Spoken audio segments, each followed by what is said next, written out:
দুর্গাপুরে ডাক্তারি পড়ুয়াকে গণধর্ষণ করেছে। আজ পুলিশ 3 জনকে পরাণগঞ্জ জঙ্গল থেকে গ্রেপ্তার করেছে। 5 জন অভিযুক্ত ছিল, তার মধ্যে 3 জনকে পুলিশ পরাণগঞ্জ জঙ্গল থেকে গ্রেপ্তার করেছে। এখনো 2 জন বাকি আছে। সেই পরাণগঞ্জ 3 জন অভিযুক্ত লুকিয়ে ছিল। পুলিশ রাতভর ড্রোন ক্যামেরা চালিয়ে গ্রেপ্তার করেছে পুলিশ। বাকি 2 জন কোথায় আছে তার খোঁজ করছে পুলিশ। এই দুর্গাপুর গণধর্ষণ কাণ্ডে উড়িষ্যার মুখ্যমন্ত্রী হস্তক্ষেপ করেছে। এক্স হ্যান্ডেলে খুব নিন্দাদায়ক ঘটনা লিখে নিয়ে পোস্ট করেছে। উড়িষ্যার পুলিশ নির্যাতিতার মা বাবার পাশে আছে। তারাকে ফোন করেছিল বিভিন্ন আইনি কাজে সহায়তা করার জন্য, যাতে এই দুর্গাপুরের গণধর্ষণ কাণ্ডকে আরজি করে কাণ্ডের মতো এই রাজ্য সরকার ধামাচাপা দিতে না পারে। তার জন্যই উড়িষ্যা সরকার পদক্ষেপ গ্রহণ করেছে। আরজি করে আজ কি হলো?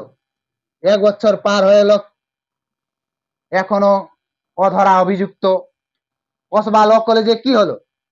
ধর্ষণ কাণ্ডে এখনো অভিযুক্ত। কি হলো তাদের? এই রাজ্য সরকার ধরবে, বাবা বাসা করবে, কদিন জেলখানায় রাখবে, আবার ছেড়ে দেবে। এই ঘটনা যদি উত্তরপ্রদেশে ঘটতো তো একেবারে মেরে একেবারে পেছে লাল করে দিত, পঙ্গু বানিয়ে দিত। কিন্তু তা এই রাজ্য সরকার করবে না। তার জন্য তো অপরাধের সংখ্যা বাড়ছে। অপরাধীরা যদি শাস্তি না পায় তো অপরাধের সংখ্যা তো বাড়বেই। এই পশ্চিমবঙ্গে বিভিন্ন জায়গায় মা বোনেরা ধর্ষণ হচ্ছে।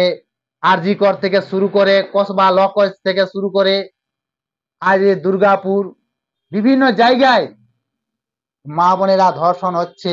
কারণ এই রাজ্য অপরাধীরাকে আড়াল করে রাখে, ধামা চাপার চেষ্টা করে, তাই তো অপরাধের সংখ্যা রাজ্যে বাড়ছে। তাও বিশেষ করে যদি তৃণমূলের লোকজন অপরাধ করে, তাহলে সরকার তো একেবারে ঝামা চাপা দেওয়ার চেষ্টা করে, বলবে না না না না আমার লোকজন করেনি, তারা এই করেনি নাও করেনি।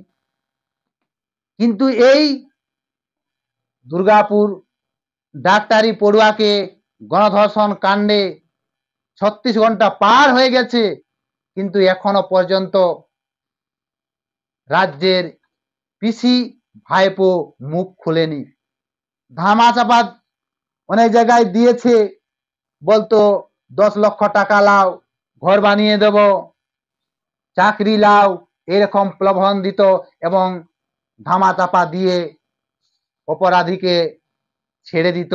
অপরাধী খোলা আকাশে উড়ে বেড়াতো। এই রাজ্যে এই আর কি, যে রাজ্যে মহিলা মুখ্যমন্ত্রী থেকেও নারীরা সুরক্ষিত নেই, সে রাজ্যে আর কি হবে? এই রাজ্যে মা বোনেরা কোথাও সুরক্ষিত নেই। শিক্ষা ক্ষেত্রে, কর্মক্ষেত্রে, হাটে বাজারে, স্কুলে, কোথাও এ রাজ্যে মা বোনেরা সুরক্ষিত নেই। এ রাজ্যে কারা সুরক্ষিত আছে? এই রাজ্যে সুরক্ষিত আছে মমতা দিদি, তার পরিবার, তারা সুরক্ষিত আছে। কোনো জায়গায় মিটিং করতে গেলে কয়েক ঘন্টা আগেই পুলিশে 6 লাখ নিরাপত্তা দেওয়ার জন্য। এ রাজ্যের মা বোনরা কখন যে কোথায় খুন হবে, ধর্ষণ হবে, সেদিকে রাজ্য সরকারের কোনো নিরাপত্তা নেই। একেবারে অপদার্থ পুলিশ মন্ত্রী। এই পুলিশ মন্ত্রীর ইমিডিয়েটলি পদত্যাগ করা উচিত। তাই আজ দুর্গাপুরের লোকজন থানা ঘেরাও করে বিক্ষোভ ডেপুটেশন দেবে। কিন্তু দুর্গাপুরের কাণ্ডে সিপিএম, বিজেপি সবাই পথে নেমে বিক্ষোভ করেছে, কিন্তু তৃণমূলের পিসি ভাইপো 36 ঘন্টা পার হয়ে গেছে, তারা এখনো মুখ খোলেনি। এই রাজ্যে একেবারে মা বোনেরা সুরক্ষিত নেই। শুভেন্দু অধিকারী কি বলেছে শুনুন। এই রাজ্যে মেডিকেল কলেজ সরকারি হোক প্রাইভেট হোক কোথাও কেউ যে সুরক্ষিত নয়। পুলিশ যে তোলাবাজি করার কাজ, এদের কাউকে আমরা সুরক্ষিত রাখতে পারছি না, দৃষ্টান্তমূলক শাস্তি হচ্ছে না, গভর্নমেন্ট সাইলেন্ট, মুখ্যমন্ত্রী সব বিষয়ে কথা বলে। এই বাংলার লজ্জা অপদার্থ পুলিশ তথা মুখ্যমন্ত্রী মমতা ব্যানার্জি তার রাজত্বকালে পশ্চিমবঙ্গের গরিমা, মর্যাদা, সম্মান ভুলুণ্ঠিত হচ্ছে। এই রাজ্য একেবারে ব্যর্থ পুলিশ মন্ত্রী, অযোগ্য সরকার। এই অযোগ্য সরকারের দ্বারা রাজ্য চালা সম্ভব নয়।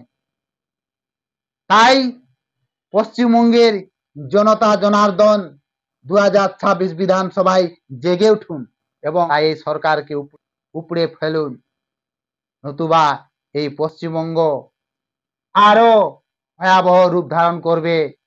মা বোনেরা আরো সম্মান নষ্ট হবে। তাই এই সরকারকে উপড়ে ফেলুন 2026 বিধানসভা নির্বাচনে।